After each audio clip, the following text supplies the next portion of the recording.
Good afternoon, ladies and gentlemen, and my special greeting to our brilliant colleagues in Jakarta.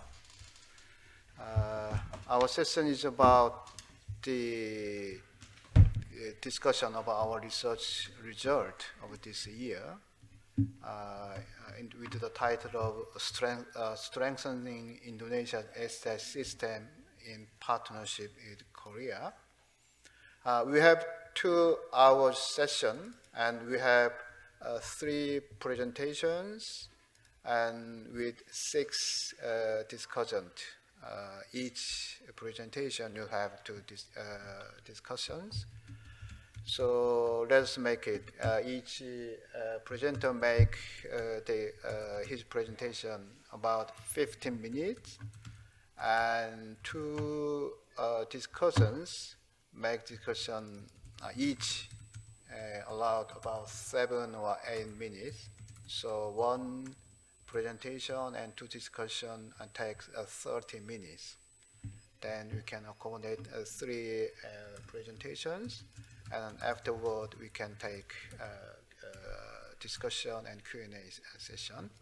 Before we start our presentation, we have honorable guest Dr. Lim here by me, beside me, and also far over in Jakarta, Dr. Dudi.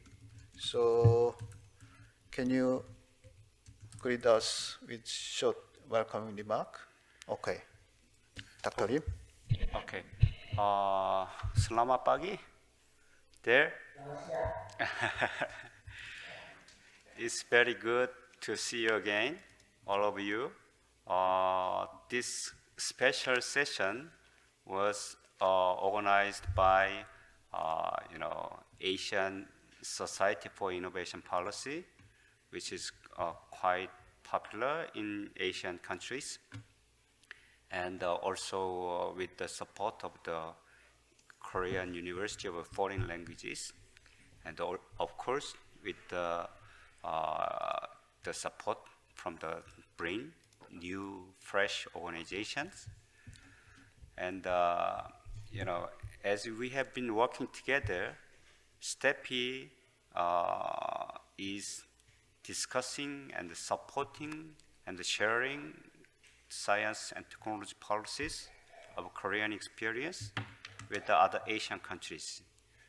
I think through this opportunity, we can support also, and we can improve the technology policies in the Asian countries and to strengthen the collaborations. Thank you. I would like to ask Dr. Dudi to say something for opening. Learning from the experiences of South Korea. As for this year's result of our research, I'm very keen to hear the result of our research this year, and I do really hope that some useful and important recommendation will come out from our research. So let's discuss the result and try to find a good recommendation for Indonesian development, science technology development.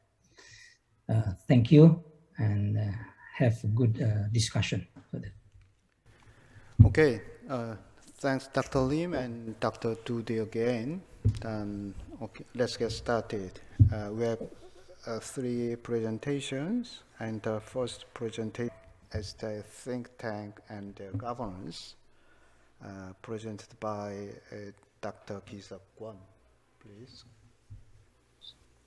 Hello, this is Kiseok Kwon from HVNU, South Korea.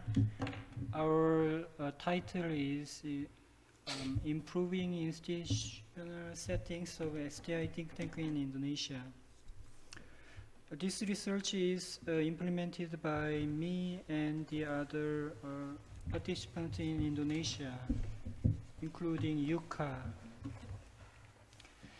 I have, in this presentation, I have 15 minutes, but UCA is going to present 5 minutes about current situation in Indonesia. In my presentation, I'm going to talk about the concept and think tank and STI policy system and history of Korean STI think tank, and then finally I'm going to draw some implication from our research. Firstly, we formulate the concept of policy system, particularly the STI policy.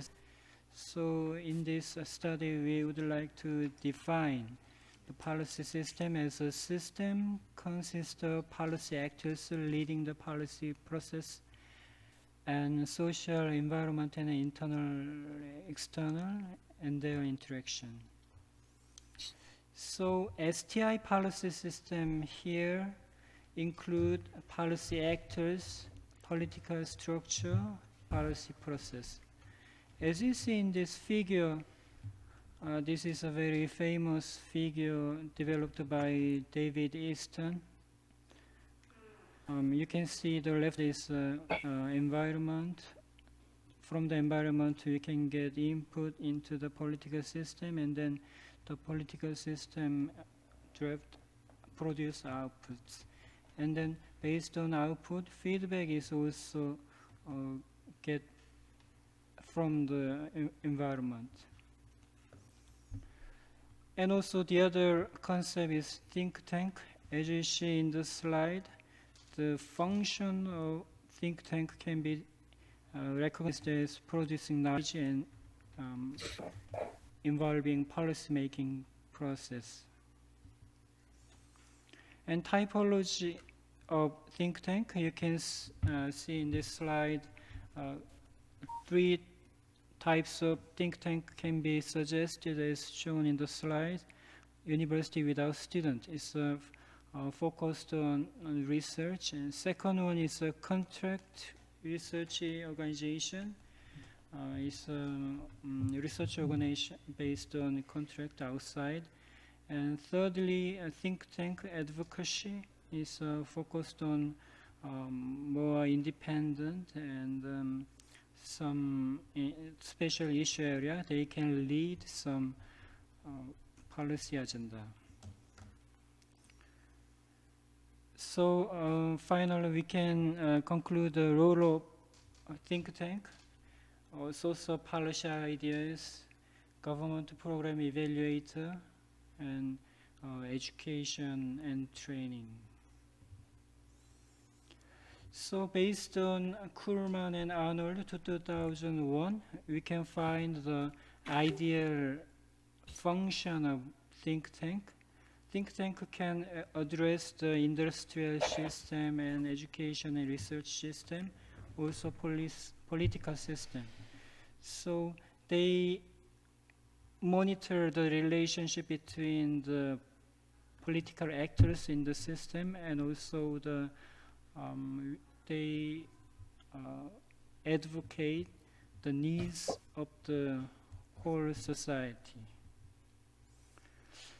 Secondly, I'd like to introduce the STI policy system based on policy structure and policy process. This slide shows that STI policy structure consists of vertical governance and horizontal governance.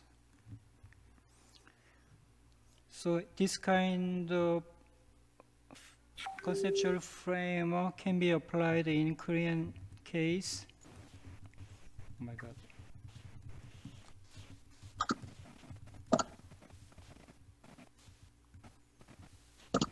Yes, level 1 consists of president and presidential offices, prime minister. Level 2 is ministry addressing the STI policy issues, and level 3 is agencies, funding agencies, or evaluation agencies. Level 4 consists of actual R&D actors.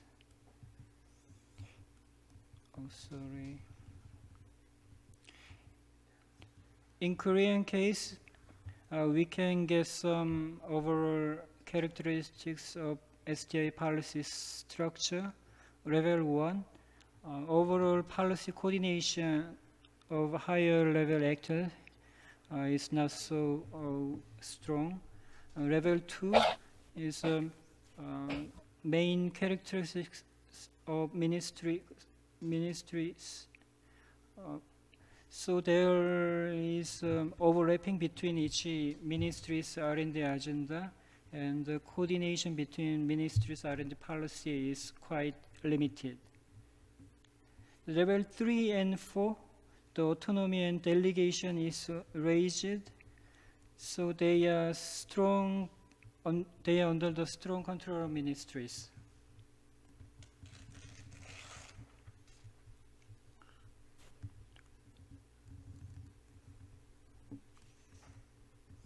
In terms of STI policy process, policy initiator is located inside government.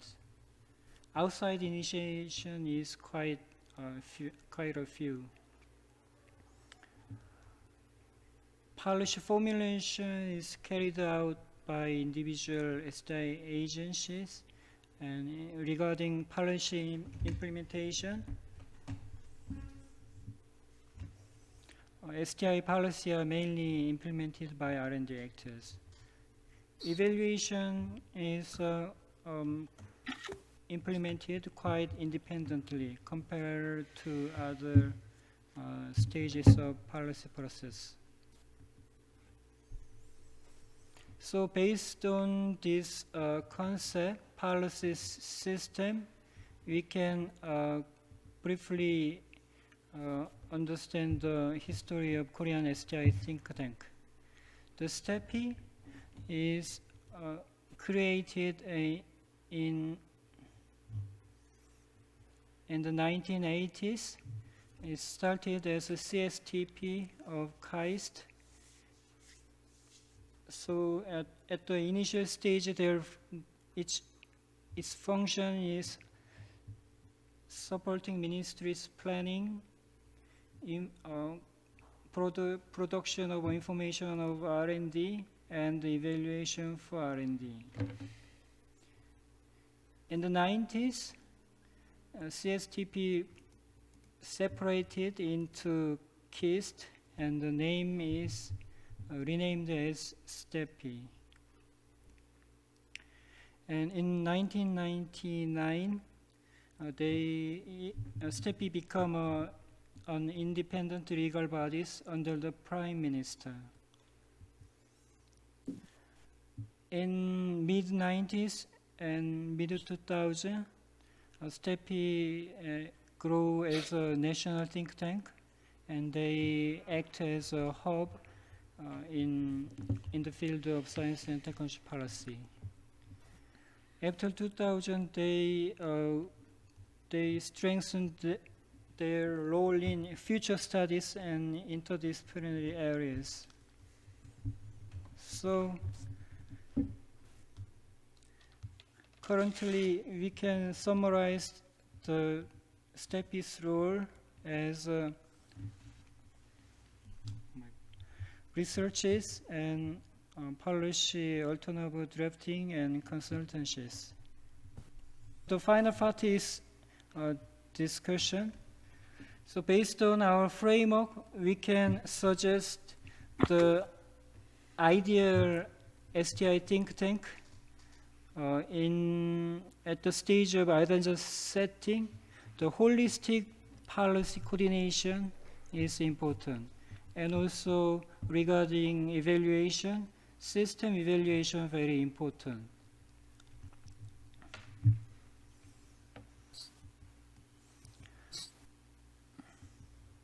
Yuka is going to talk about the recent situation of brain in Indonesia.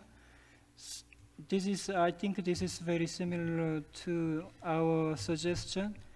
Think tank, if the think tank can implement the ideal function, they should be moved on to under the Prime Minister in South Korea, I guess.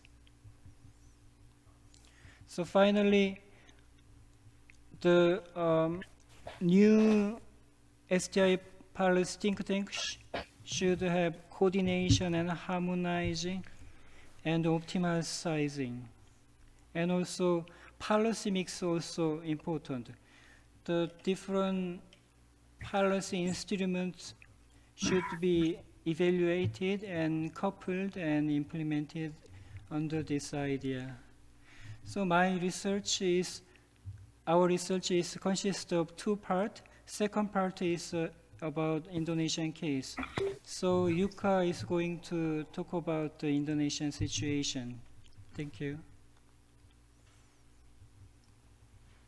Okay, then actually Yuka is suggested to be our first discussants. Then means you can introduce about Indonesian case and talk about some comment on your presentation.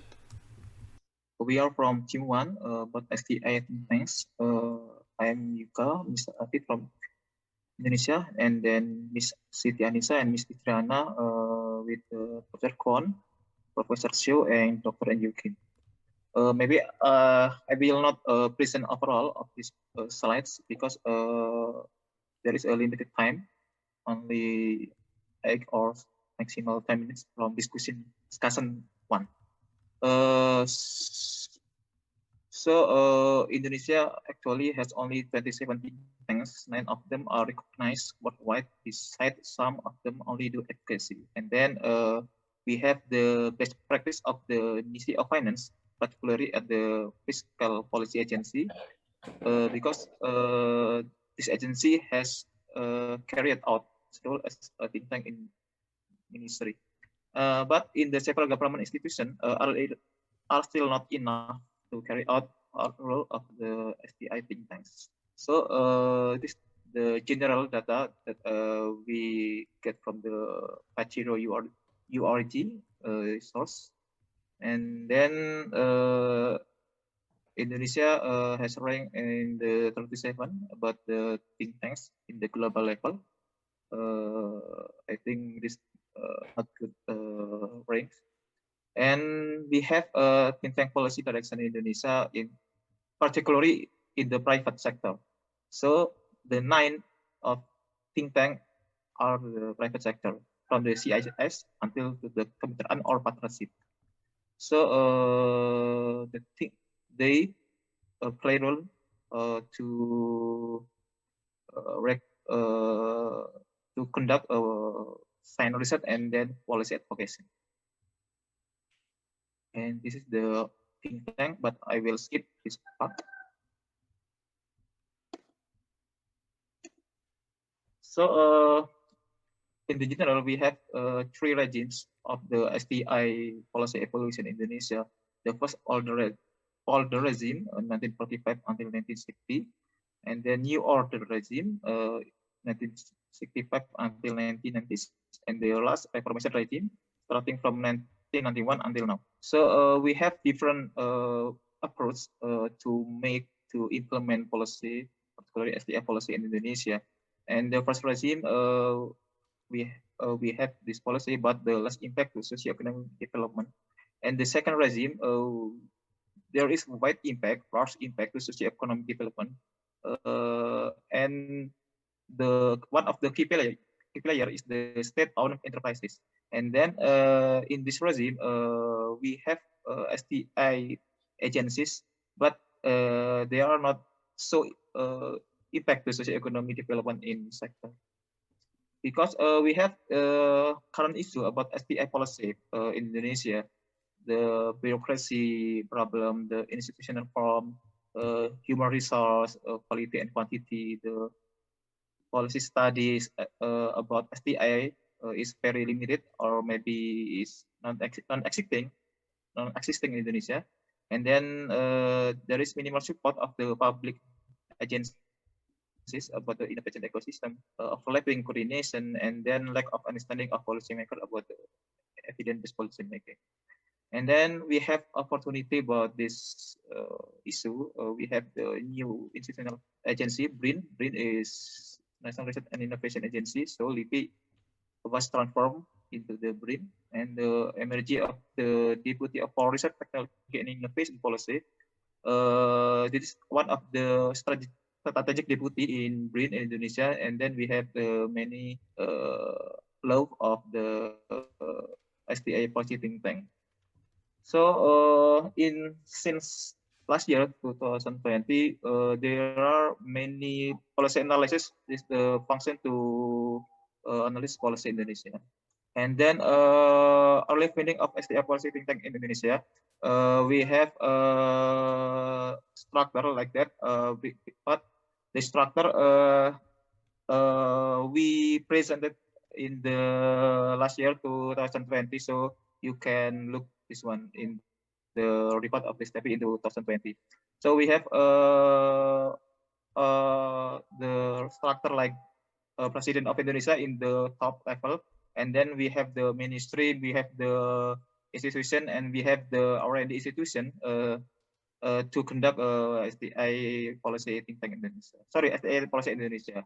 And then the ideal connection between STI and non-STI institution, between STI institution in the left side and then non-STI institution in the right side, there is connected. There is the close relation, and the main measure of STI actor and supporting actor of STI are completed work. But in case of Indonesia, only Ministry of Science and Technology play roles to make STI policy in Indonesia, and the limited supporting from private institution or CEPG maybe, and there is no connection about the STI institution or Ministry of Science and Technology and the another ministry of the another supporting agency like Ministry of Industry or maybe local governments. So we have new structure of the BRIN. So maybe BRIN consists of two main part. The life part, sorry, the one part is the deputy 1, 2, and 3, 7, and the right side the OR is of organization of research. So we will focus on deputy 1 and deputy 2. Why? Because deputy 1 and deputy 2 are the deputy functioning to the policy implementation, maybe policy making, and many more. Then based on our finding, we try to classify about the research organization and the deputy of development and the policy and deputy of policy making, STI policy making, I think. So there are definition or criteria about the research, basic research, and the applied research in or under in the research organization. But the policy research in the deputy 1 and specific of STI policy research in the deputy 2. So we try to describe what are the difference of them like this. So basic research maybe like engineering research, applied research maybe about health research, policy research about maybe education policy research, and STI policy research about the maybe R&D finance policy research like that. So we try to propose what the concept and the early design based on the discussion with Professor Kwon in the 3 days ago. Professor Kwon and our team discussed about how the STI policy think tank in Indonesia, maybe the appropriate model maybe. So we start from the evidence-based policy making. So in the evidence stage, there is the academic process, there is the policy research, and many more. And then policy making, we have policy analysis, we have policy maker, and then the policy outputs, we have target groups. So this only of the general description, general classification based on our interview from many ministry. So I think Ministry of Finance that I previously mentioned, this is the best example because this ministry has the policy researcher, policy analysis, specific policy maker, and the target groups. I think this another or other ministry doesn't have complete role of the fungsi in this case. And in the STI policy making, we try to make a specific flow chart about STI policy researchers consists of the policy researcher, applied researcher, the basic researcher, and it is the broad and interrelated issue.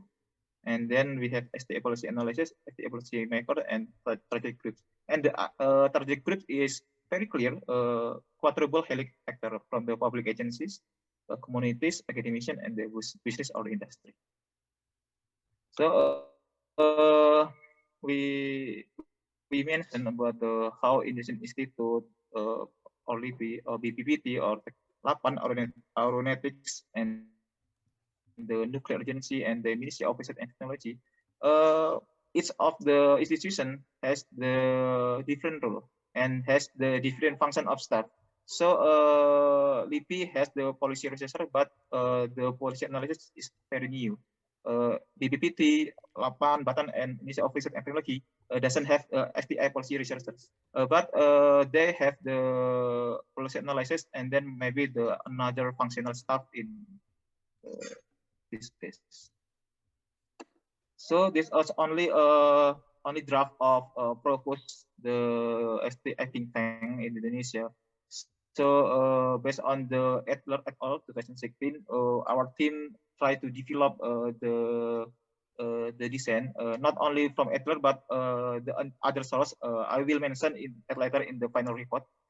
So it is related to the how the knowledge is generated and how the product of innovation is introduced and until to diffusion and diffused until to the public market. So it's of actor is of the staff or is of the unit has the respective tool to like that to generation of knowledge for universities or any institution. STI policy about the introducing new products, innovation product is the policy maker, and the target group is the communities and many more. It is the first one. The proposed one is about the about the upstream on and downstream policy model, and then we have the micro, meso, macro STI policy model. We have how generation of knowledge is the micro STI policy. So government intervene in this specific sector and then introducing new product in meso STI policy, and then the last stakes in the macro, like how government can diffuse, can market the innovation product to the market. And then, like Professor Kwon presented before, this model is about the integrated STI policy making. So starting from agenda setting, formulation, legitimation, implementation until output, and there is policy evaluation in at least 3 stages: formulation, legitimation, implementation, and the output. So from the Adler and the other source, generation of knowledge is in the STI agenda setting, and policy formulation and legitimation is on the introduction new products and implementation in the innovation product of diffusion and public market in the output. So this is enough for our team. Thank you. Kamsahamnida. Okay, thank you very much, Dr. Yuga. And for Team 1, for the first presentation, we also have another discussant from far away also. He's in Bangkok, Thailand. So Dr. Lee Hyop, could you make any comment or discussion about the presentation? You have about 5 or 6 minutes. Always not easy to keep the time. Okay, I will try to my best to shorten my comments. Thank you, first of all, for very comprehensive review of Korean experience and also Indonesian context. And congratulations on initiating the BRIN in Indonesia. I will have a comments for two presentations. The first is Korean experiences presented by Professor Kwon, and the other one is Indonesian implications regarding Yuka's presentation. In the presentation, Professor Kwon conceptualized STI policy system as a policy process in the context of political structure of country. Then no specific and independent roles can be identified and clarified for STI policy think tanks, since most of them can be managed by the government and their officials. And Professor Kwon also proposed that the think tank can bridge the gap between research, which is knowledge creation, and policy process, which requires think tank to engage in the policy making process. This was proposed, but this is based on the belief that a think tank can create the necessary and enabling solutions. But in reality, it is not guaranteed. Most of research result of think tank do not have real policy implications. And also Professor Kwon provided a very provoking idea that think tank can be an agency to overcome the coordination failure by engaging all the process of consensus development, law and program making, financing, implementation, and monitoring and evaluation. Actually, I noticed that this concept was embedded in Indonesian system, which was presented by Yuka. But we should consider the reality. There is no one who can do everything as proposed, which has also no relevance for Indonesia. If they are engaged in all the process, they even cannot produce knowledge. Researchers of all public research institutes in Korea are actually engaging in all the process because of the PBS, which is called the project-based system. But they do not have time for their own researches. They don't produce knowledge, and they only become acquainted and experienced with tactics and tricks. A conceptualization of Korean experience, I believe, shall start from Korean experience. The current research results are based on the comprehensive literature review, including general types of think tank or functions or mechanisms. And with this, Professor Kwon tried to conceptualize Korean experiences. But I'm asking you to start the real Korean experience. One unique Korean government system is that a rotation system is used to allocate government officials. They do not stay longer in one position enough to build a specialty, but they have a kind of horizontal networks. Actually, government officials have certain functions to arrange the coordination among the relevant sectors. Policy institutes, on the other hand, which have researchers with vertical knowledges in their specific areas, if they are playing and these policy research institutes are playing supplementary roles to provide data, benchmarking cases, and potential recommendations. The conceptual combination of horizontal knowledge of governmental officials and vertical knowledge of policy institutes, if they are specialized and coordinated well, then can help bridge the gaps in Korea.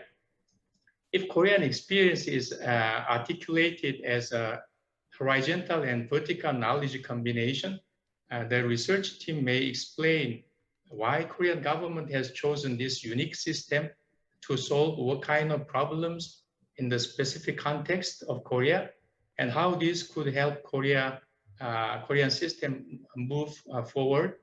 Only with these further researches, a few relevant policy implications can be articulated for betterment of Indonesian policy system. That is my comments or request for Professor Kwon's presentation. And secondly, I have a few comments for Indonesian implications. Indonesian experts believe that the think tank should provide the solutions to solve problems which are defined, and their knowledge can be produced, utilized, and contributed to building industry in Indonesia. That's good. To establish a policy system which is anchored by think tank, not only individual problems, but also structural problems of policy system should be defined. Many problems are already identified in the presentation of Yuka for the policy system, STI policy system in Indonesia. Rigid bureaucracy, no consistent policies, low researcher quality, no innovation ecosystem in place are a few of the problems. They shall be synthesized as a structural concept, which is called diagnosis.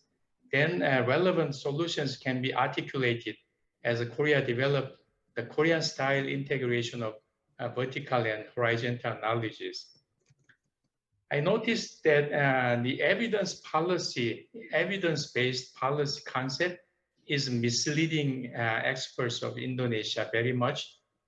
The evidence-based policies do not guarantee to develop relevant solutions, which only require huge investment for data information collection, systemic analysis, and policy incorporation. With limited budget and human resource constraints, Indonesia cannot build the scientific analysis and evidence-based system for policymaking. Korean experience tells that Korea did not start from huge investment required policy system, but relied on holistic and heuristic approach to diagnose systemic bottlenecks and articulate plausible solutions for better implementation. A Korean-style feasibility study to convince IBRD to invest in Korean steel and iron mill industry they creatively produced is one of that kind of solution the Korean think tank provided. After having facilitated industry and science relations, which was also very poor in the beginning of industrialization, the Korean STI policy system has benefited to grow to have big think tanks nowadays, as Professor Kwon explained about STEPI. Similarly, Indonesia may consider to have a dynamic capability building process for think tanks instead of the overnight made evidence-based policy system, which requires huge investment, but does not promise to provide real solutions for Indonesia. Thank you for your attention. Okay, many thanks to Bangkok, although you have spent twice as much time as required. Okay, quick to our second presentation. Please remind of our time constraint. You have 15 minutes, Dr. Go. Right. Titled Building evaluation system of national R&D program in Indonesia. I made this presentation material with brilliant researchers led by the Kusunanda. Kusunanda is the leader of brilliant research group, and then we had several times Zoom meetings and some email exchange of materials, so we could make this printed material together.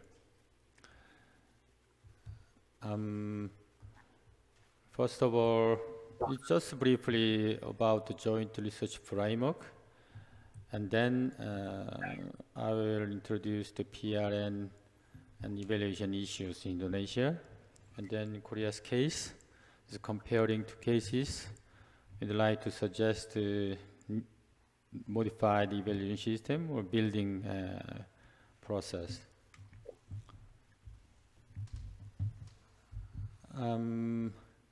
Program evaluation. This program is a set of resources and activities. Then program evaluation is the application of systemic methods. So program evaluation consists of monitoring and evaluation. So we could think about monitoring and evaluation together. So there are some elements in program evaluation and steps for designing the program evaluation. So we have been thinking about this kind of structure and concepts and designing process and steps to build the evaluation system for national R&D program in Indonesia. This is our joint research framework comparing two systems. So structure, actors, process, and indicators are very important elements. And the three stages of formulation and implementation and performance stages. It is about evaluation for monitoring and evaluation of PRN 2020 to 2024. PRN is a 5 years plan for actually National Research Master Plan, so-called RILN, 2017 to 2045. It's like a sectoral master plan and the basic reference for Indonesia's R&D policy. It's a vision and mission. It's very important. RIRN, its objectives is to increase the community scientific and technological literacy, something like that. So the targets are increasing the quantity and quality of human resources related to research, increasing research contribution to national economic growth. So PRN 2020-24 is a national research priority. It's actually 5 years operational R&D program of a national research master plan. So PRN program is implementing based on the document, for the 5 years period. It's focusing on the expected innovative product development, integrating research activities between many actors. There are some other research programs. PRN is the most important 5 years R&D program. It's about the funding scheme. There's two kind of funding process. It's institutional funding. It's like a top-down funding from government to research institutes and universities. Project funding is about research programs and like topic, scope, time. determined by research fund manager. So we think about this two kind of funding schemes. Actually, the program of PRN 2024 is funded through these two schemes. PRN program also largely focusing on the applied research because its main target is to produce innovative products. And the basic research is mostly conducted in research institutes through an institutional funding scheme.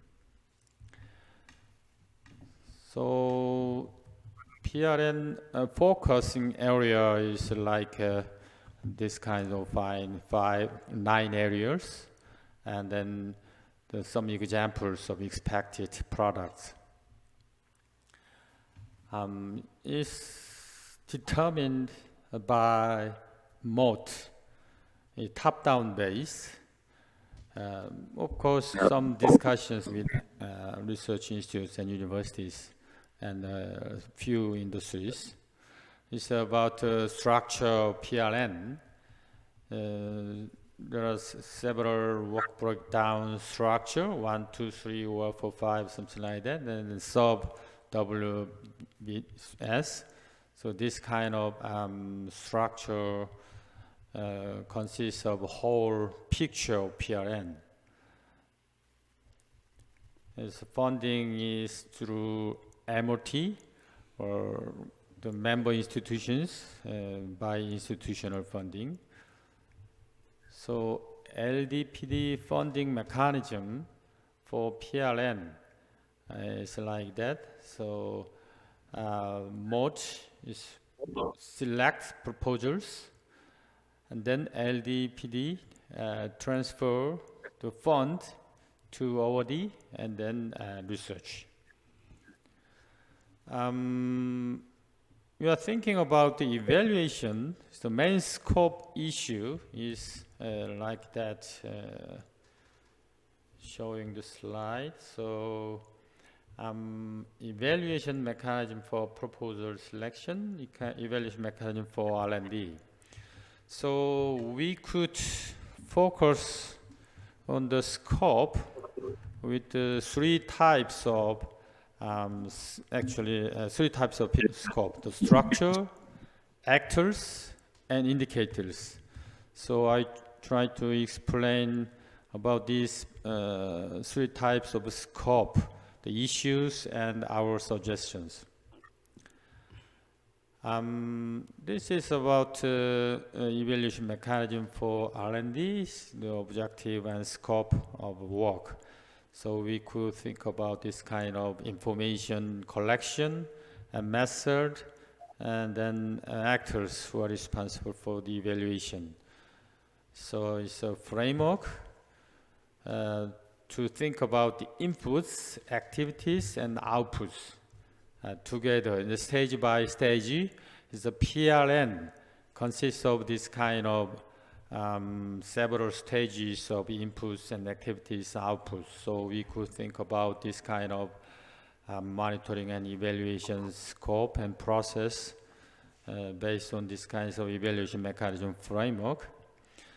I'd like to say about Korea's evaluation system very briefly to come up with some ideas for Indonesia. It's a process. It's a little bit complex and then evolved for a long time. So it's not appropriately matches to Indonesia, but we studied and think about this kind of Korea's system.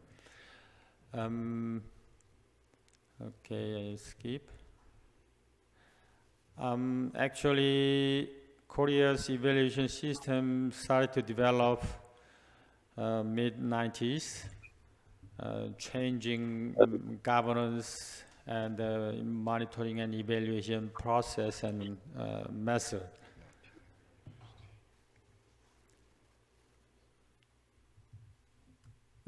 Okay. Yeah, this is about the main scope of evaluation. Korean government evaluate a national program by the self-evaluation based on their own ministry or funded ministry, or meta-evaluation, MSIT. And another specific evaluation is in-depth evaluation. So there are three kinds of self-evaluation, meta-evaluation, and in-depth evaluation. So, so self-meta program evaluation is conducted by ministries, and then R&D project evaluation is conducted by program running ministries. So this is a procedure of self-meta evaluation. This project investigator set to the objectives or purpose of the projects, and then some performance indicators. And then after performance or research, the government or each ministry try to conduct a self-evaluation based on some ad hoc committee, and then submit the result to MSIT. So MSIT take the meta-evaluation for both the process and the result. Yeah, it's an interim evaluation, and also there's a criteria of in-depth evaluation. MSIT select some programs to conduct this kind of in-depth evaluation in terms of the several criteria. Is long-term R&D programs. R&D programs that are suspected to duplicate with each other, something like that. It's four steps of in-depth evaluation. Evaluation results are utilized by the government or funding ministry. There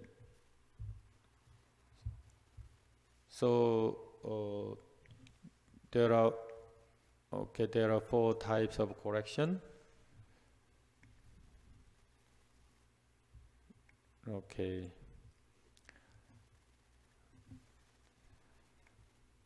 Okay.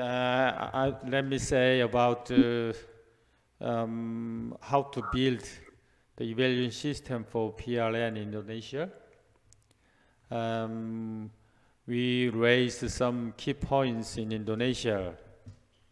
There are relatively few stakeholders get involved in the establishing process of R&D programs in Indonesia. And furthermore, there is a lack of alignment with the following projects. It is also difficult to confirm the well-structured planning process of program level.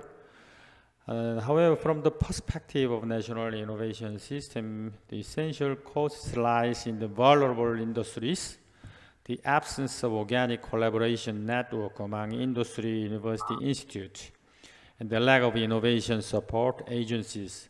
This is a characteristic feature of the Indonesian R&D or evaluation system. Another critical difference is that there are scant competitions for project selection in Indonesia. And the most Indonesian PLIS nowadays is BRIN. On the contrary, plan a variety of projects autonomously with their own budget by institutional funding without the strong competition. So it's a different situation. So monitoring and evaluation system of both research program and research project is not established yet in Indonesia. So MOT BRIN does not have authority to regulate research budget allocation. Thus, they do not have a strong position in managing research activities conducted by other ministerial and non-ministerial research institutions. Although Indonesia sets and conducts R&D for the 47 national flagships products that correspond to the concept of strategic industries, the absence of the R&D control tower makes the ripple effect limited. So Indonesia needs to improve all stages of evaluation system, both in programs and projects. So we could think about many issues and points. So with these kinds of research questions, who should be participate in formulation stage of national R&D program? Also the implementation stage, there are some issues such as who should be responsible for distribution of projects which consists of national R&D program. That these kinds of research questions are very important to monitor and evaluate the implementation stage of national R&D program.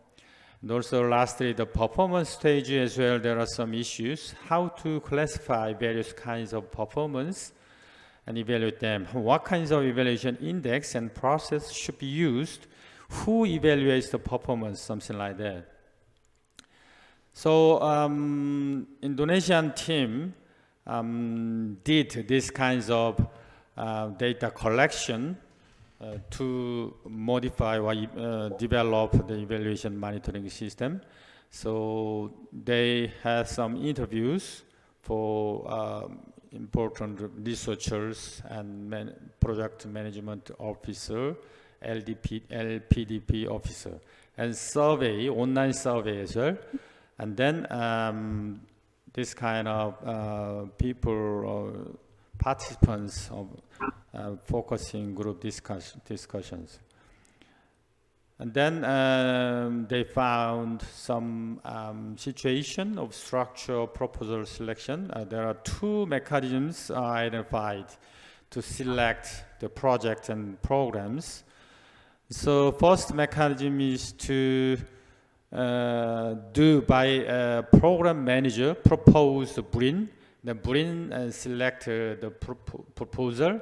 Then program manager collect the many ideas from researchers who are participating in this project, and then BRIN integrate some projects and programs. So with some WBS. And then another mechanism is in the beginning stage of the program manager propose with all kind of specific ideas with the researchers, and then BRIN select the program manager and then research project and researchers, and then it could be a project and proposal selection. So we try to propose a new design for proposal selection structure. I'd like to say about the structure, actors, and indicators. First, propose the design for proposal selection structure. So it's a master proposal selected by BRIN. Call for master proposal for lead research institutes. So, project proposal selected by program manager. So BRIN select the master proposal. Is a program manager select project proposal. It's a two-level of structure to build the master proposal with some sub-project, something like that. So from this kind of modified structure, Indonesia could select a more appropriate proposal selection. Okay, and then I'd like to say about actors involved in reviewing proposals. Currently, there's no clear information about actors involved in proposal selection. Proposal selection is conducted by BRIN and MODE, but actually it's not clear who select the proposal. So we need to clarify the actors who are important involved in proposal selections. So master proposal selection needs the regulators and users and academic experts, and then project proposal selection needs program manager, independent committee, and users. So these kinds of two levels of actors are needed to select master proposal and projects. And then lastly, some indicators are also important for proposal selection. Currently, there's no clear information about indicators in selection, PRN, proposal. The method used in selecting master proposal is the program managers present the proposals to BRIN. Then BRIN and reviewer team assess and then determine the selected proposal. So for the project, the program manager informed their accepted proposal to related researchers. Then the researchers submitted their project proposal to BRIN through the program manager, as I said. So this kinds of unclear indicators to select the proposed projects. So Indonesia needs to develop the research design, which consists of the problem definition, objective, method. Input indicators are research infrastructure and human resources, something like that. And output indicators, technology readiness level or product technology, and so on. And impact indicators are also needed based on defined output.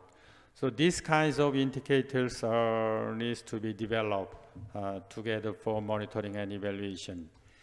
So let me conclude my presentation saying these kinds of monitoring and evaluation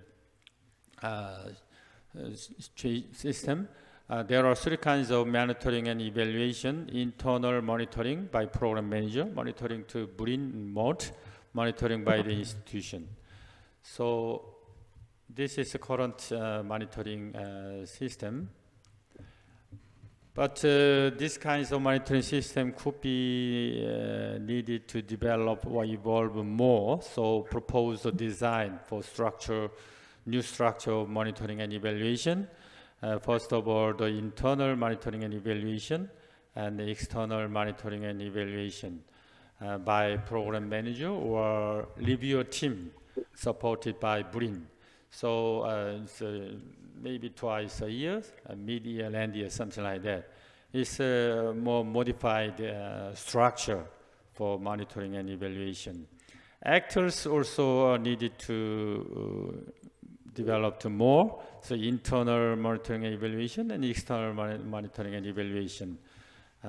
So current situation could be developed more by these kinds of desired situation.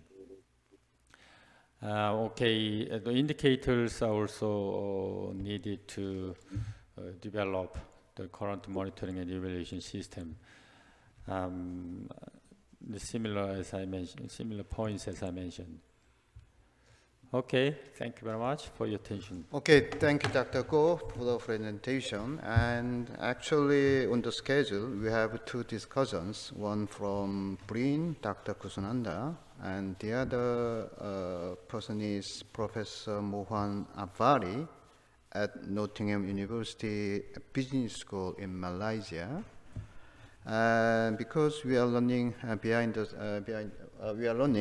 the time schedule, I've learned that Dr. Go and Dr. Kusunanda, you work together for this presentation. So therefore, how about skip the first discussion from Dr. Kusunanda and go to the second discussion from Professor Mohan Avvari from Malaysia.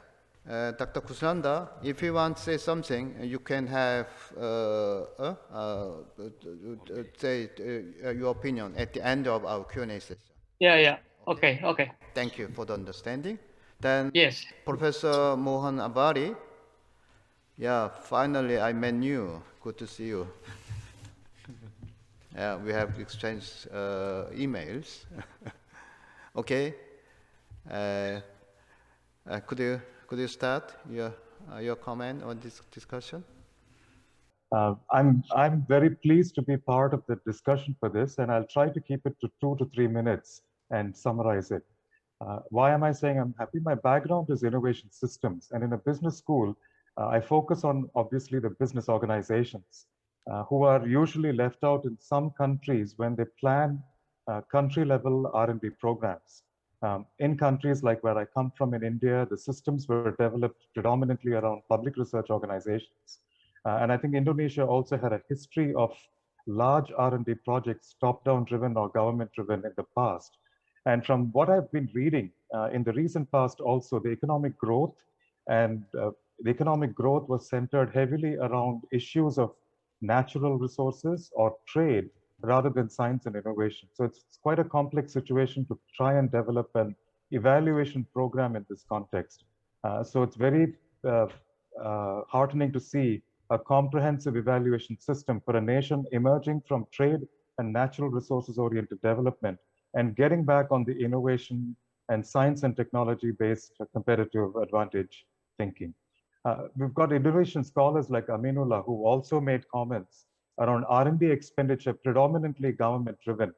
And in countries where I'm living right now, Malaysia or Thailand and such places, we all are aware of the institutional complexities when the government runs programs and with not much of the private sector involved. Professor Aminullah also makes comments that prominent multinational enterprises do not choose Indonesia as a center for setting up the R&D. Building an ecosystem has to be very much a government-driven one. So if I set this context, it's really interesting and very glad to see Dr. Koh's presentation. And the term stakeholders, the importance of stakeholders being brought in, relevant stakeholders being brought in. And I want to make one more comment on this issue. So there is a paper that Dr. Koh and team have referred to, Vole's paper on the issue of programs and program evaluation involving not just the results or outcomes, but also the monitoring part. I wanted to refer to Dr. Koh, one of your papers, and I was wondering later on if you have the time to discuss it. You have a paper around cross-cultural issues in R&D also. So what about the cultural situations of Indonesia? If I may, in simplistic words, I believe Indonesia, Malaysia, Thailand, or Southeast Asia in general have an approach to evaluation that is very harmonious. So you cannot be too strict on the evaluation parameters. Just a simple opinion, thoughts around these. The other interesting thing about the presentation is, of course, bringing in the user stakeholder. I was very happy to see that a desired situation will involve industry, policymakers, and civic society, something that's very much missing in the South Asian context. And in this part of the world, and at least in Malaysia, the civic society that's very strong is domain civic society, or civic society with domain expertise rather than the protesting civic society. So it will be very interesting to see, for example, in the food sector in Malaysia and Indonesia, the palm oil sector particularly, RSPO, the Roundtable for Sustainable Palm Oil, or the European NGOs, or even Malaysian and Indonesian NGOs, what role could they play in terms of evaluation of the R&D projects, or the Mode 3 sort of research agendas. So that's very interesting, and it will be nice to see how to develop that. My last 2 points would be around this, the point of monitoring and evaluation at the end. So when you are monitoring selected programs, it was interesting to see the selection of certain projects. I'm again referring to one of the papers that Dr. Koh presented about monitoring selected programs, even through or with researchers being part of the program, an anthropological approach. It would be interesting to see if such approaches could be taken in Indonesia when it's researching or restarting its R&D programs, as in have an observer in the lab and monitor the developments of the scientists, their creativity, and how they solve the problems. The last point is, 20 years ago, Malaysia used a very interesting tool. In the presentation, Dr. Koh has talked about academics and university faculty members to be part of the R&D program evaluation. Malaysia experimented with what was known as demonstrator application grants, where the academic plays a role of looking at before and after the research project. So before the project data, how, let's say if it was a palm oil or a food related project, what was the situation before and after? I'm not sure how successful it was, but it was a very interesting program to see the use of government money and third-party officials being involved in monitoring and evaluation of these projects, right? So these are my few comments, and the last word should be, I believe Indonesia has a culture of Tridharma policy with the universities. It would be interesting to see how the Tridharma policy could be embedded elegantly into these programs. So thank you very much, and these are my few comments delivered, and I hope I've kept to the 3 to 4 minutes time that I've promised. Okay, thank you, Mohan. Okay, thank you, Dr. Avvari, for your insight. That was a good contribution to our session. And let's move on to the third topic, is on science, technology, law, and regulation. Actually, the presentation is mine. I'm Seongsoo Kim from Hanguk University of Foreign Studies in Seoul. This presentation consists of 4 parts, and the first part was introduced at the kickoff meeting in April this year. So I'll briefly cover it and focus on the second part today. Part 3 is an introduction to the R&D regulatory policy to be developed from this year. And Part 4 discusses how the S&T law is enacted and enforced from the aspect of policy process. Part 1 is classification and history of S&T laws in Korea. And this table shows 6 categories in classifying S&T laws. And another picture is this slide. S&T law can be divided into 3 levels at this picture. And the highest level is related to forming the structure of S&T administration system or S&T governance of a country. For example, Korea's Framework Act on Science and Technology and Indonesia's Law Number 11, 2019 fall into this category. The second level sets the policy direction of individual ministries, and the third level is the laws to implement the policy directions at the level 2. From here, I showed S&T law history in Korea, and in terms of S&T governance building, important ones are Science and Technology Promotion Act in 1967, and also Special Act for S&T Innovation in 1997. And another important one was Act on the Establishment and Operation of Government-Funded Research Institute in 1999. And in 2001, Korea has revised the Framework Act on Science and Technology, and it still comes to current forms. And in 2014, Korea revises the laws concerned with government-funded research institute, and also in 2020, National Research and Development Innovation Act is enacted and enforces from this year. This is the summary, and again, regarding governance building, the Science and Technology Promotion Act in 1967, and also Special Act for S&T Innovation in 1997.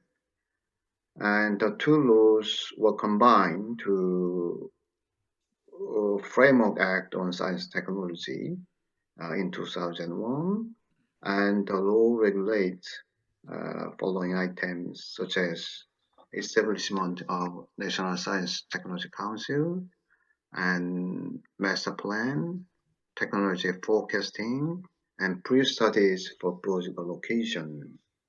And also regulation for establishment of R&D planning and evaluation agency called KSTEP, and also regarding the reform of Public Research Institute, we had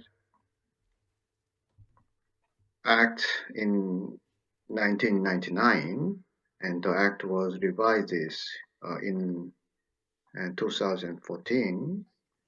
Is Act on the establishment, operation, and fostering of government-funded Science and Technology Research Institute, and the law establishes the National Research Council of Science Technology. This is called NST. And I summarized this slide because this contents has a strong connection to the structure and function of BRIN in Indonesia. Part 2 is the key contents of today's presentation, and the focus is on BRIN and Law number 11, 2019. The Law number 11, 2019 is designed to upgrade the Indonesian science technology system. Here, the contents of the law can be divided in 6 chapters, and the BRIN was established based on Article 48, Paragraph 1, and the function was BRIN is to manage the operation of a public research institute, and also this contents, and also to manage research endowment fund.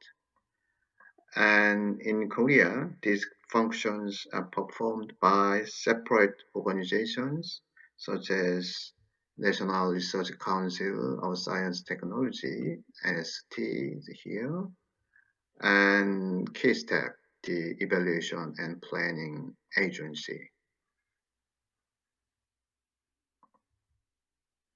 Before the start of BRIN this year, Indonesia's R&D system had a decentralized structure.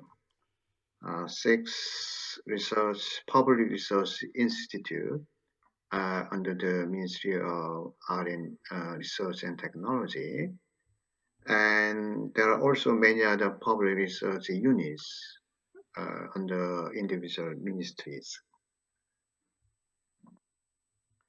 This picture shows the current structure of BRIN based on the presidential decree on 24th August 2021.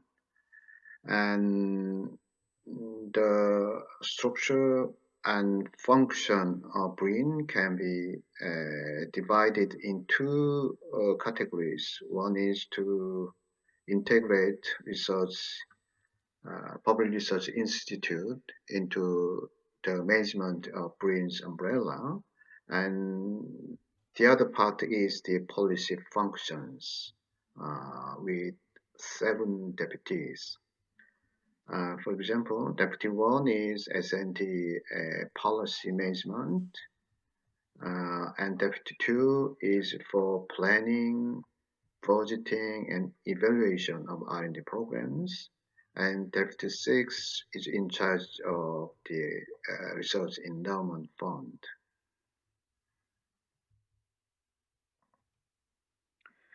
Because the BRIN integrates multiple functions into a single agency, it's natural that advantages and disadvantages exist together.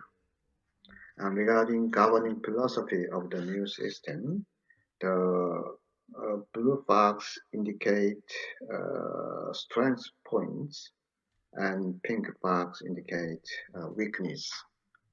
In other words, the 2 boxes show what we need to consider for the successful operation of BRIN. This slide is the most important part of today's presentation, and regarding coherence, more effective policy execution will be possible because planning, budgeting, and evaluation are integrated and managed by Deputy 2. In Korea, this function is performed by KeyStep, in which about 200 researchers are participating. This means that Deputy 2 need to secure plenty manpower and to strengthen its supporting system. With regard to sizable funding, the Research Endowment Fund will be able to create economies of scale in supporting R&D projects for individual researchers by integrating small-sized funds into a unified big funding structure. If these are an advantage of the new BRIN system, to my mind, the problem lies in oversight and accountability. Accountability refers to being responsible for R&D performance, and in order to be held accountable, research institutes should be given a degree of autonomy. Because the BRIN system puts the research institute directly under the BRIN's management, the responsibility for the performance lies with the BRIN itself, not with the research institute. Because BRIN is responsible for the management of public research institute. This means that there is a need for institutional design on how to resolve the conflict between bureaucratic control and autonomy of research institutes. In this context, Korea's NST system can be a good reference case. Oversight concern who and how to control the operation of BRIN as a super agency.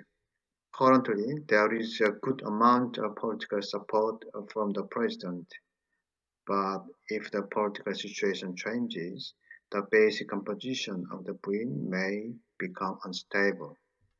There is a need for safeguard against political change, and parliamentary participation in the supervision can be a good alternative. With regard to the S&T laws, in Korea, the four philosophies are regulated by the Science and Technology Framework Act, the Government-Funded Research Institutions Act, and the Act for Establishment of Public Institutions such as KSTEP and NST. This means for the successful operation of the BRIN, the current law number 11, 2019 need to be supplemented by other laws. This slide is about the Act on the Management of Public Institutions, and this law is the basis for the establishment of government research institutions and KSTEP and NST, and also many other research management agencies. They belong to the quasi-government sector as the third sector between the government and private sector. And the advantage of having the form of a third-party institution between the government and the private is that it can resolve the conflict between autonomy and accountability, and also create a variety of oversight methods. Part 3 is on National Research and Development Act in Korea. And the law regulate oversight of R&D funds and building R&D friendly environment, and also research ethics. And regarding R&D friendly environment, integrate information system and promoting R&D management agencies are main consideration. Part 4 is a case study in terms of policy process of lawmaking and implementation. And regarding policymaking process, how to coordinate the different positions of rival ministries is a big question, and that was solved by formation of policy planning groups in case of Technology Transfer Act. And for effective enforcement mechanism, government and public and private cooperation, and to input various policy tools was key factors for the effective implementation. And finally, a quick summary and discussion. Our starting position is that S&T laws are the institutional basis for the building of S&T governance. And in this context, I hope the various S&T laws and institutional systems in Korea will be a useful reference for the successful operation of BRIN. Thank you for your attention. Okay, that's the presentation. And for that, we have two discussions, one from Dr. Dadang Lamdan from BRIN, and also Professor Pravid at Thammasat University in Thailand. I'm trying to find Professor Pravid. Professor Pravid, are you there? Hello. Okay. Oh, good to see you. Okay. Okay. Could you make your comment and discussion first, and then we come to Dr. Dadang from BRIN. Okay. Yeah, I think the paper is doing a very good job in trying to benchmark, perhaps, between Korea and Indonesia. I don't have much knowledge about Indonesia at all, so excuse me a little bit that I couldn't get into the websites and try to find English version. So instead, today I want to make contribution, as I mentioned to Professor So, that I will talking about some Thai case in the same kind of issue that we're talking about. First of all, in 2019, Thailand we're making a big change. Normally, the Office of Higher Education Commission is belonging to Ministry of Education. And we have Ministry of Science and Technology. We have National Research Council of Thailand, and all are independent to each other. And it's not even belonging to the same boss. So the question is about the budget and research and coordination. So in 2019, as you perhaps aware that Thai has creating Ministry of Higher Education, Science, Research and Innovation that combine Ministry of Science and Technology, Office of Higher Education Commission, and the National Research Council of Thailand. So basically, they try to put all those people who doing research for science and technology together in the same ministry. And hopefully, a couple of things that we're looking for is maybe first of all, we can coordinate the budget and the research, because the Office of Higher Education Commission, we have a lot of professors who doing research. And of course, in Ministry of Science, they also doing research.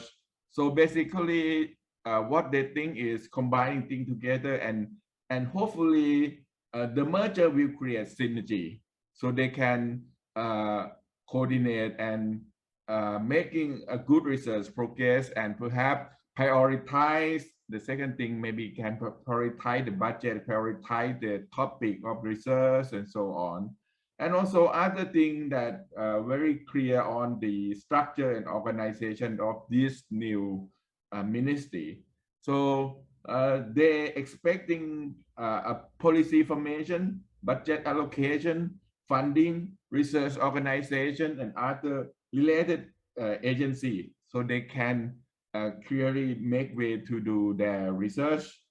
And also the other thing is they're trying to create the way to create the new box grant concept. Actually, I found a research paper that present in Korea in 2019 of this group of people of Thailand present in Korea about how can we synergize the research in the country. I think science and technology development is really important. In many countries have a lot of sophistication of the structure, separated individual budget and so on. So it's become very confused for the country to move forward. And I don't know much again about Indonesia and the BRIN that perhaps, I don't know whether they control the Ministry of Education or the professor, or they can have separated budget or different budget, and also Ministry of Science and Technology perhaps.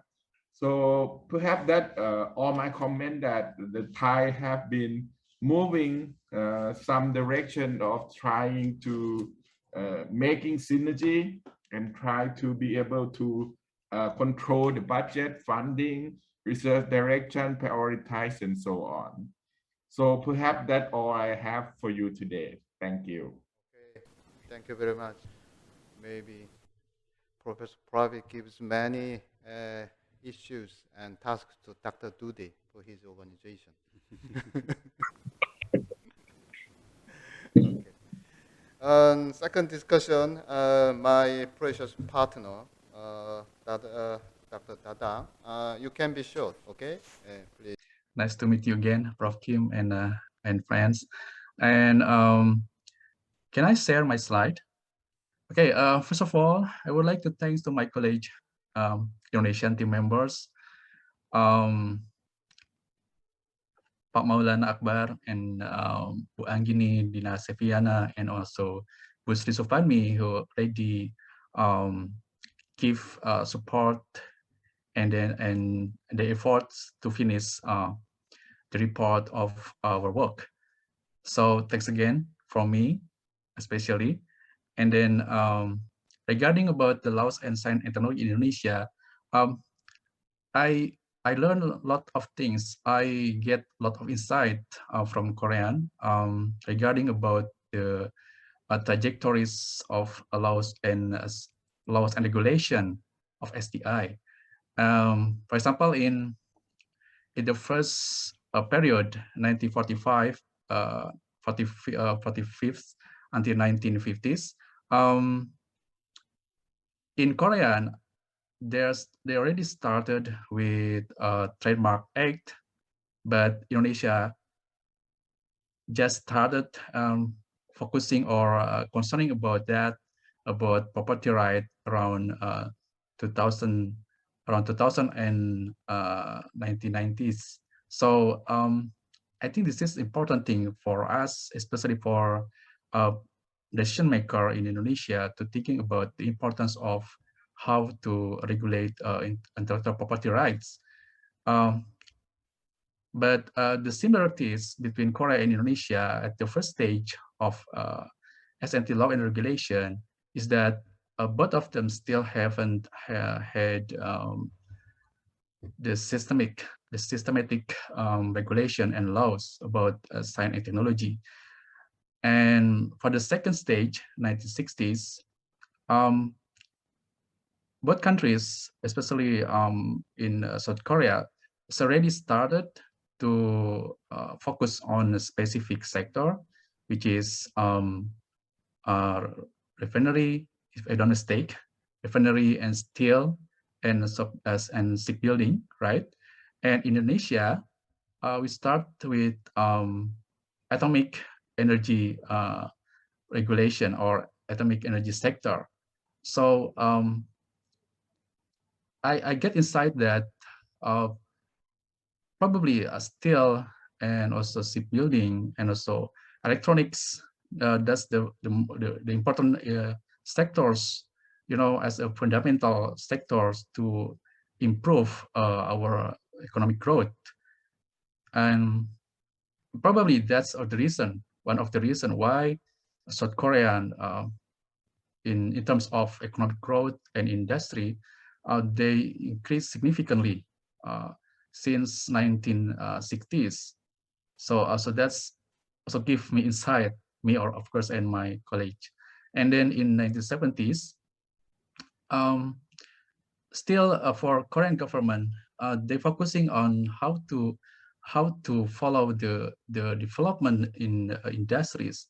So the technology, science and technology law and regulation in South Korea follow the development of industries there. And in 1970s, for example, they starting focusing on beer or something like that. I forget, but they follow what's the development of the industries there. But Indonesia still focusing on development. So that's the difference between Indonesia and South Korea in terms of science and technology law and regulation. And go further, I think is that not enough time. Yes, give me sometimes give me like 5 minutes. Is it okay? And then thank you again for your insight about the structure of law number 11 2019. And if I elaborate more, if is it like yes, we have a master plan, and the name is Master Plan for Advancement of Science and Technology, or we call it Rencana Induk Pemajuan Iptek. And also in implementation, we have education, research and development assessment application, like already mentioned by Professor Kim, and also in policies and institution and so on. And what I can learn from Korea is that they started with the something, even though they change frequently about rearrange the regulation and law, but they don't change the system.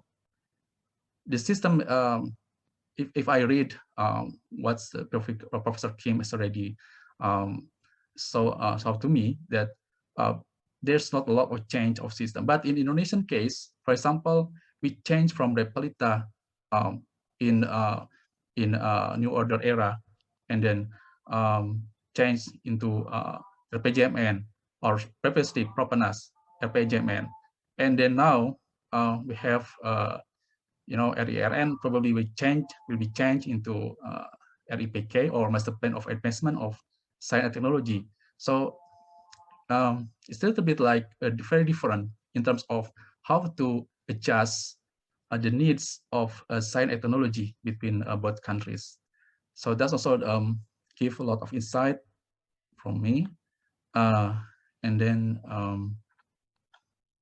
yeah, I think for the technology transfer issue, so we have here that in public agency, we have previously we have LIPI, Batan, BPP, and Lapan, and now we just only have one big super institution, which is green.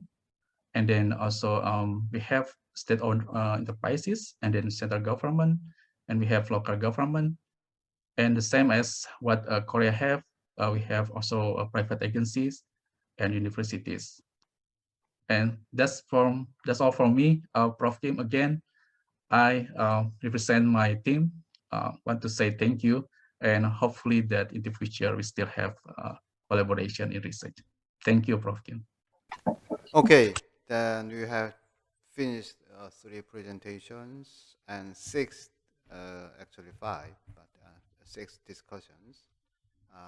Thank you for all, again, for the presenter and discussant. Now we are open our session to the floor. We have about 15 minutes for question and answers. How can I do it? First, I want to hear some idea and comment from Dr. Dudi from Green side. Dr. Dudi, can you? Thank you, Professor Kim. And of course, thank you very much for the presentation by Professor Kwon and Dr. Ko, and of course, Professor Kim. Sorry, my voice is not so strong at the moment. With regard to the PRN, as I understand it, currently PRN is a sort of mission-oriented research activity. So you have the mission to produce a certain innovative products, and then you assign the organizations or the institution that is responsible to carry out research to produce that product. So in a way, this is not a competitive research project, actually. It is a mission-oriented research project.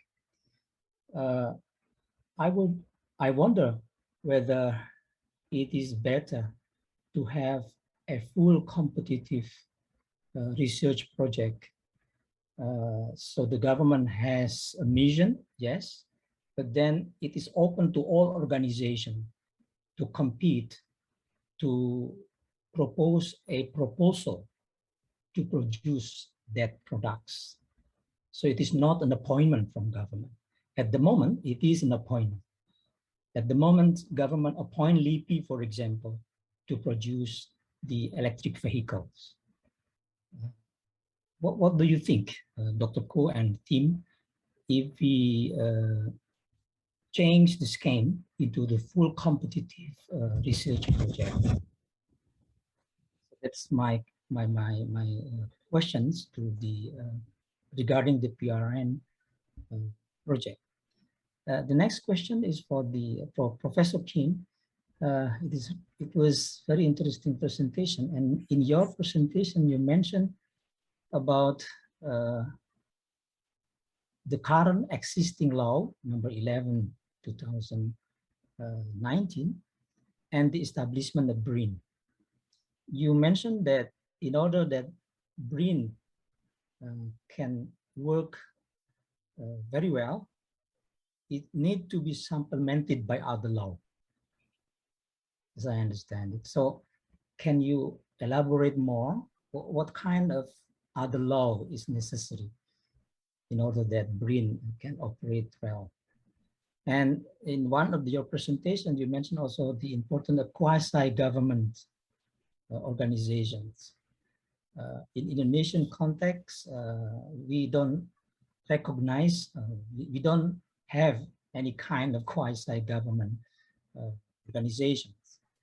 So do you think that the quasi-government organization is really necessary so that Indonesia should think about that? Or, yeah, we can replace this quasi-government by fully government organizations. So that's my first comments. And at the end, I will convey my grateful for the Korean team, and I will ask the Indonesian team after this webinar to consolidate the results of our research and to come up with the concrete recommendation suitable for Indonesian reality. So I think we still have to work out that so that we can come up with the concrete recommendation, concrete and specific recommendation in terms of STI think tank, in terms of the PRN evaluation, and also in terms of laws and regulation, the existing law and regulation in Indonesia. And secondly, I think that if you don't mind, Dr. Yim, after this project, we still need to consult you. Maybe we need some regular consultation to your team, maybe monthly or quarterly, depend on the development of our policy here in Indonesia. So that's my comment, 2 questions and last comments. Thank you very much. Please, Prof.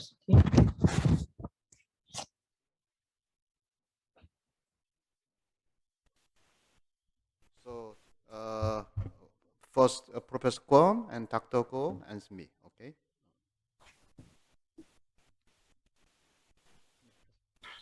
Thank you for comment from Dr. Lee. You said Korean government developed synergistic system between horizontal network and vertical knowledge. But as far as I know, there is very few interaction between ministry. The horizontal network is very strong internally within the ministry. So the horizontal network between different ministries is quite weak, I guess. And also, second point, the new ideal STI think tank cannot address every detail of the system. But my point is that the STI think tank should address the system as a whole. So I don't know what was the cause of this weakness of Korean NIS, but we have to consider the STI system as a whole. So as a system, we have to see are there any harmonization between different actors or different policies or different policy measures. So that's the idea I would like to show in this slide. Thank you. Professor Mohan raised some important and crucial points about the monitoring and evaluation system in Indonesia. One of them I'm very much interested in, or I'd like to say, is about the cultural aspect for building monitoring and evaluation system. Usually the government culture or research culture or civic culture or industry culture are different. So in terms of the monitoring and evaluation, is very important for government officers to think about the cultural differences or the integrating the cultural differences. So my suggestion is that the networking or horizontal partnership or cultural integration of government, research, industry, and civic groups are very much important. So how to integrate or incorporate such kinds of different cultural aspects into new monitoring and evaluation system in Indonesia? I think it needs to be think of more in details or long time changing aspects as well. Thank you very much. Okay, and finally, we have about Dr. Lee. Okay, you first. You are our honorable guest. Okay, you first. Please. Okay, thank you very much. But for Korean experience, we may have separate meetings because it will take a longer time to discuss. So let me just take over Dr. Dudi's 2 questions so that I can facilitate discussion between Indonesia and Korean parties. And I understand why Dr. Dudi proposed this kind of very independent, mission-oriented research program, open core for all relevant stakeholders to compete to manage, and also the pseudo-government organizational installation in Indonesia. this is related to Dr. Go's presentation on research program. As you carefully review the priorities of Indonesian researches, those priorities are very different from Korean priority settings. So you can see the energy, food, water, and then other transportation technologies are most of the priority areas. So Indonesian government is interested in sustainably maintaining and integrating the huge island countries. Not likely Korea. We should import the material from outside to make products and services to sell international markets. So, but those the essential tech industries are now provided by global companies, the system and solutions. So here, the research budget of Indonesia is very limited. And then very few of researchers, university professors could produce very valuable research result. But these results only goes to international companies who are selling systems and solutions to Indonesia. So they, even with the Indonesian government budget, only contributing to international companies. So this is then how to make the kind of a virtuous circle of Indonesian innovation system. So Indonesia may need some kind of the value chain creation from natural resources until system solutions, and then the natural resource industry can be competitive in the global market. But Indonesia didn't create this kind of virtuous circle. So I agree with Dr. Dudi when you propose this mission-oriented research. What is the structural bottlenecks of Indonesia to have this kind of virtuous innovation system?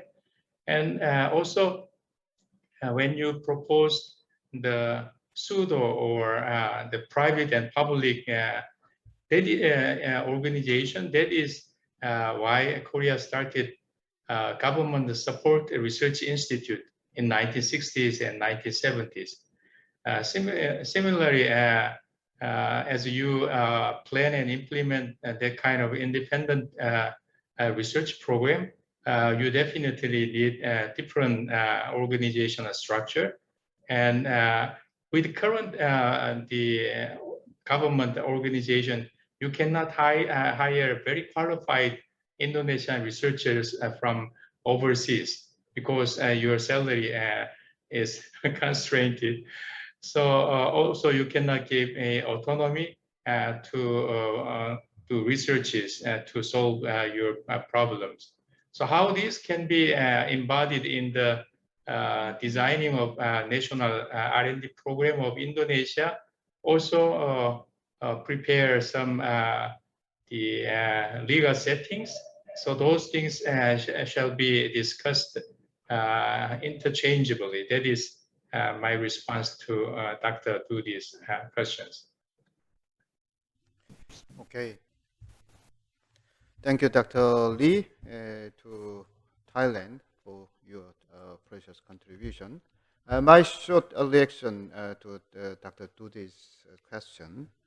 I believe the recent change of the interbrain is basically all about how to make the public research system in Indonesia efficient. And also, and I really hope the new change will make a great success and to make Indonesian system upgraded. This is my bottom line. And my concern is that the brain could be too big to be efficient. So to resolve this conflict, I believe the bureaucratic control, the intervention of bureaucratic apparatus on the one hand, and also the dynamic and creative and how can I say the autonomy or freedom of the research institutions. We have to resolve these the conflict dimensions. For that, I believe we need to supplement the regulations of Law 11 2019. Also, in this regard, my suggestion for quasi-governmental organization form is just an alternative. I know it is not it's not familiar in Indonesia. So just my suggestion of ideas how in Korean case we solve the conflict, bureaucratic intervention and freedom of research. So the quasi-governmental institution is a Korean institutional design to resolve the conflict. And I hope our BRIN team and the Indonesian team just refer to a Korean experience and create something more creative in your way. And then we can elaborate our effort further into next year in this regard, and to make the new BRIN system more solid and healthy in terms of research system. So, and I feel very sorry we cannot meet a face-to-face talk and discussion, and having a beer together, something like that. Just I hope next year the COVID problem can be solved. Then, okay, that's my final remark. And we are just passing over 6 o'clock p.m. in Seoul time. Before we closing, I wanna thank you, Dr. Unju Kim from STEPI, and also Sophie from BRIN for your effort. Sophie, thank you. Terima kasih. Thank you for your effort to bring our meeting more efficient and successful. And also, final remark, my precious colleague, Dr. Lim. Okay. Well, thank you all. I would like to suggest to the request of the Dr. Dudi for further collaborations and for consultancy meetings or whatever. I like to ask BRIN to take some further official actions so that STEPI could respond in more bigger scale. I know that you are always in a hurry, not like other Indonesians. You like to build Indonesian innovation system very quickly. But it's like history. Historians do the research on the history. Innovation system has its own history. Country differ by country, people, cultures, legal system. So we really cannot find some exact answers for each different countries. So we have to collaborate. If you show us some strong demand, I promise that from the STEPI, we could collaborate with the Asia Science, for ASIP, Innovation Policy, Asian Society, that we can organize more special meetings special event.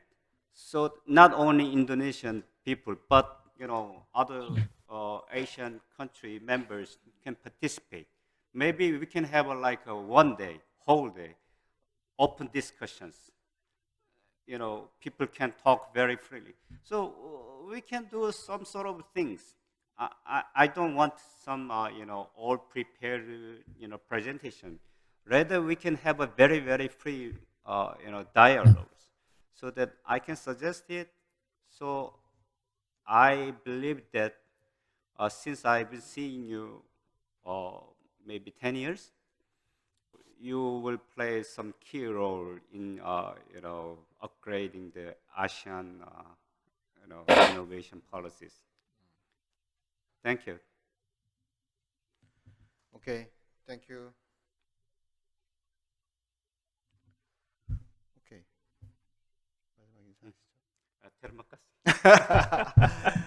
Okay, for our extension, our cooperation, we have colleagues from Malaysia and Thailand today. So let's make it. Let's keep improving our effort. Okay. That's all for today, and thanks again to our colleagues and also our presenter and other participants. Okay. I wish you all have good afternoon or good evening in Seoul. Okay. Thank you.